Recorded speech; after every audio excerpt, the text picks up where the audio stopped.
कल्पना कीजिए, एक जगह जहां जैसे ही बर्फ पिघलती है इंसानी कंकाल बिखरे हुए दिखाई देते हैं।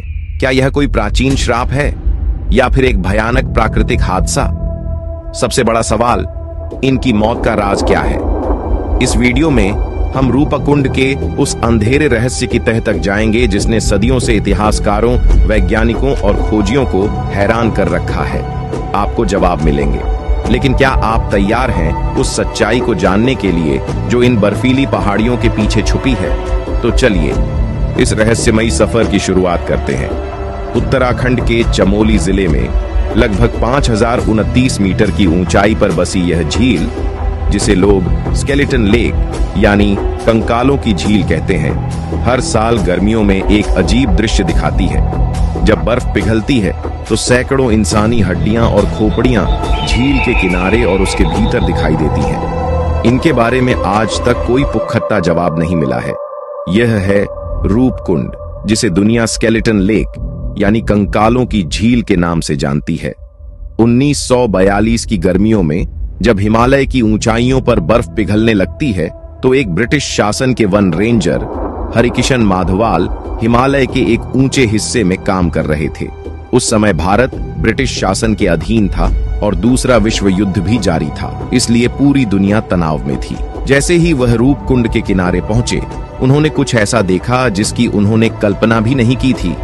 चारों ओर बिखरे सैकड़ों इंसानी कंकाल, कुछ तो बर्फ के नीचे दबे हुए और कुछ पानी में तैरते हुए। कंकालों के साथ ही पुरानी चमड़े की चप्पलें, लकड़ी के सामान, धातु की अंगूठियां और अन्य वस्तुएं भी मिली, जैसे अचानक किसी समूह की यात्रा डरावने ढंग से खत्म हो गई हो। इतना डरावना दृश्य देखकर रेंजर और उनके साथियों की रूह कांप उठी। कुछ ऐसे भी थे जिनके करीब अभी तक मांस या नरम ऊतक थोड़े समय के लिए संरक्षित थे, क्योंकि ठंडी हवा और बर्फ ने उन्हें सदियों तक संरक्षित कर दिया था। उस समय दुनिया दूसरे विश्व युद्ध के दौर से गुजर रही थी, इसलिए ब्रिटिश अधिकारियों ने पहले यही सोचा कि यह युद्ध के दौरान मारे गए सैनिकों के कंकाल हो सकते हैं, संभवतः जापानी सैनिक जो मुश्किल उत्तराखंड की ऊंचाइयों से गुजरते हुए मारे गए हों। लेकिन जांच में पता चला कि यह धारणा गलत थी, क्योंकि कंकाल इतने पुराने थे कि वे उस समय के सैनिकों से बिल्कुल मेल नहीं खाते थे। इस बात का पता चलता है कि ये अवशेष महज हाल के युद्ध की वस्तु नहीं थे, बल्कि बहुत पुराने समय से वहां पड़े हुए थे। युद्ध के कारण ब्रिटिश प्रशासन इस रहस्य की गहराई से जांच नहीं कर पाया। साल 1956 में रूपकुंड रहस्य ने एक नया मोड़ लिया, जब इस कहानी में स्वामी प्रणवानंद की एंट्री हुई। स्वामी प्रणवानंद कोई आम व्यक्ति नहीं थे, वह लंदन की रॉयल जियोग्राफिकल सोसाइटी के मेंबर थे। इस रहस्यमयी जगह के बारे में और जानने की जिज्ञासा उन्हें बार बार यहां खींच लाई। आने वाले कुछ सालों में उन्होंने करीब 3 बार रूपकुंड का दौरा किया। इन यात्राओं के बाद उन्होंने कंकालों को लेकर एक ऐसी थ्योरी दी जो उस समय की जानकारी के हिसाब से सबसे ज्यादा लॉजिकल मानी गई। उनका मानना था कि ये कंकाल कन्नौज के राजा जसधावल और उनकी सेना से जुड़े हो सकते हैं। जब यहां से मिले बोन सैंपल्स की जांच की गई तो पता चला कि इनमें से कई अवशेष करीब 850 ईस्वी के हैं। इसी टाइम पीरियड की ऐतिहासिक जानकारी खंगालने पर स्वामी प्रणवानंद को राजा जसधावल से जुड़ा एक अहम संदर्भ मिला। इतिहास के अनुसार उसी दौर में राजा जसधावल अपनी गर्भवती पत्नी, कुछ दासियों और एक डांस ग्रुप के साथ नंदा देवी मंदिर के दर्शन के लिए निकले थे। यह मंदिर रूपकुंड के बेहद पास स्थित है। राजा मान नंदा देवी से अपने होने वाले पुत्र की सफलता की कामना करने जा रहे थे, लेकिन दुर्भाग्यवश मंदिर तक पहुंचने से पहले ही उनका पूरा काफिला भयंकर बर्फीले तूफान की चपेट में आ गया। माना जाता है कि सभी की वहीं मौत हो गई। उनकी मृत्यु का सटीक स्थान कभी पता नहीं चल पाया और उनके अवशेष भी नहीं मिले। इसी वजह से यह संभावना और मजबूत हो गई कि रूपकुंड में मिले कंकाल उसी राजकीय दल के हो सकते हैं। उस समय तक यह रिसर्च एक बड़ी सफलता मानी जा रही थी। समय के साथ रिसर्च टेक्नोलॉजी बदली और पुरानी थ्योरी की नींव हिलने लगी।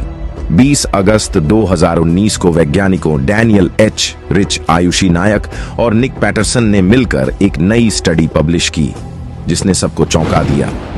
इस बार रिसर्चर्स ने 32 अलग अलग कंकालों से 38 डीएनए सैंपल्स इकट्ठा किए और मॉडर्न टेक्निक्स से उनका एनालिसिस किया।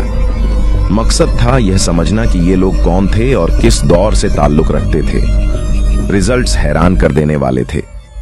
रिसर्च से साफ हो गया कि ये सारे कंकाल एक ही ग्रुप के नहीं थे।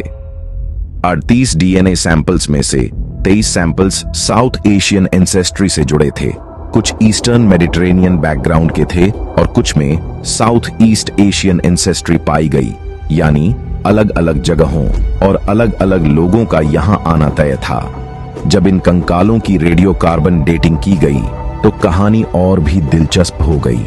साउथ एशियन ग्रुप की डेटिंग 9वीं सदी की निकली, जो राजा जस धावल वाली थ्योरी से मेल खाती थी, लेकिन बाकी कंकाल करीब 1800 ईस्वी के निकले, यानी एक बेहद मॉडर्न एरा। इसका मतलब था कि रूपकुंड में मौत की घटनाएं एक नहीं, कई अलग अलग समय पर हुई थीं।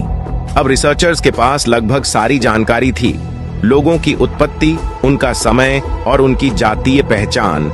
एक ग्रुप की मौत का कारण भी समझ आ चुका था, लेकिन दूसरा ग्रुप अब भी एक बड़ा सवाल बना हुआ था।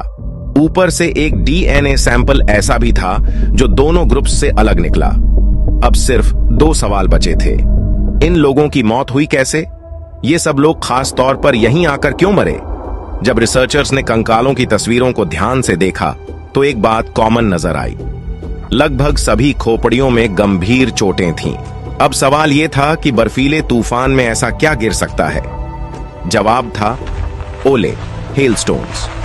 हिमालयी इलाकों में बड़े बड़े ओलों का गिरना कोई असामान्य बात नहीं है। माना जाता है कि जब ये लोग पहाड़ी रास्तों से गुजर रहे होंगे तब या तो भारी ओले गिरे होंगे या तूफान के कारण ऊपर से पत्थर लुढ़क आए होंगे। तेज चोट लगने से उनके सिर फट गए और वहीं उनकी मौत हो गई। इसका जवाब छुपा है रूपकुंड की भौगोलिक बनावट में। रूपकुंड चारों तरफ से ऊंची पहाड़ियों से घिरा हुआ है। आसपास का पूरा इलाका इस तरह ढलान में है कि ऊपर से जो भी गिरे, पत्थर, बर्फ या शरीर, वो ग्रेविटी की वजह से सीधे नीचे यानी रूपकुंड में आकर जमा हो जाता है। यही कारण है कि सदियों तक अलग अलग समय पर मरने वाले लोगों के अवशेष एक ही जगह इकट्ठा होते चले गए। अलग अलग घटनाएं, लेकिन एक ही मंजिल। तो दोस्तों, अलग अलग युगों के सैकड़ों कंकाल एक साथ देखकर ऐसा लगता है जैसे ये किसी इंसान की नहीं बल्कि किसी दैवी शक्ति की कहानी हो। हालांकि वैज्ञानिक नजरिए से इसके पीछे प्राकृतिक कारण है, लेकिन रहस्य का एहसास आज भी बना हुआ है। तो दोस्तों, ये था रूपकुंड, बर्फ और रहस्यों की झील, जहां इतिहास आज भी चुपके से फुसफुसाता है। अगर आपको ये वीडियो पसंद आया हो तो अपने चैनल को सब्सक्राइब करें और हमें प्रोत्साहन देने के लिए वीडियो को लाइक जरूर करें।